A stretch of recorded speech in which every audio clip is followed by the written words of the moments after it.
And as we mentioned, former President Trump is spending the evening in Michigan with auto workers on strike. It comes only a day after President Biden made a presidential first with a stop at the picket line. Jesse Byrnes is a senior editor with our partners at The Hill. Jesse, thank you so much for some of your time.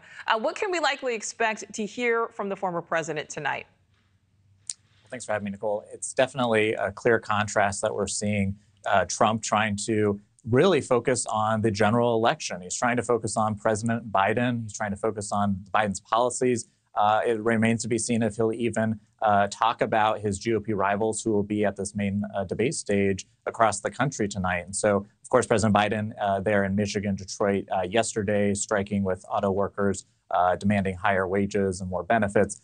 President Biden, of course, won Michigan in 2016, first time to do that since 1988 for a Republican to win Michigan, and then, of course, lost in 2020 to Biden in that state. And so, really trying to set himself up going against Biden, trying to keep the focus on Biden's policies, and really looking ahead to November 2024. Well, and Jesse, I want to talk more about that, this juxtaposition of, Trump speaking with striking workers tonight, President Biden making history, visiting the picket line yesterday. But we know both campaigns have really attacked each other over policies that each campaign says have hurt the auto workers.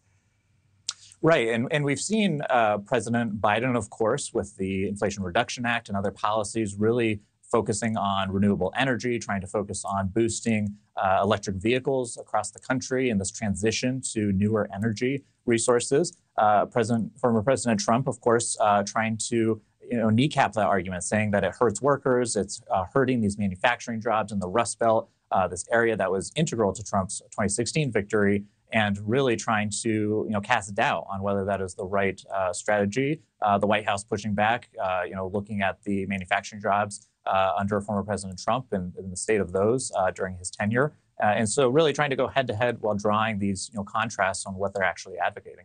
Well, Jesse, the UAW has not yet endorsed its 2024 candidate. Obviously, it's still early.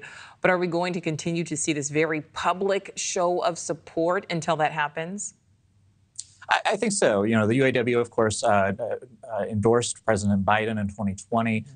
Its president is very outspoken, criticizing Trump's visit today, calling it pathetic. And it's worth noting that, labor groups are pointing out that Trump is appearing at an auto parts supplier there in Macomb County, which he won in 2020. And it's a non-union auto parts supplier, which they're keen to point out. At the same time, he's speaking to current and former union members. And so even though, maybe he's not going to quite get that endorsement from the group itself, he does want to show workers that he has their back, and he wants to keep those inroads with them. And before we let you go, Jesse, how important is union support just in general when it comes to a presidential run?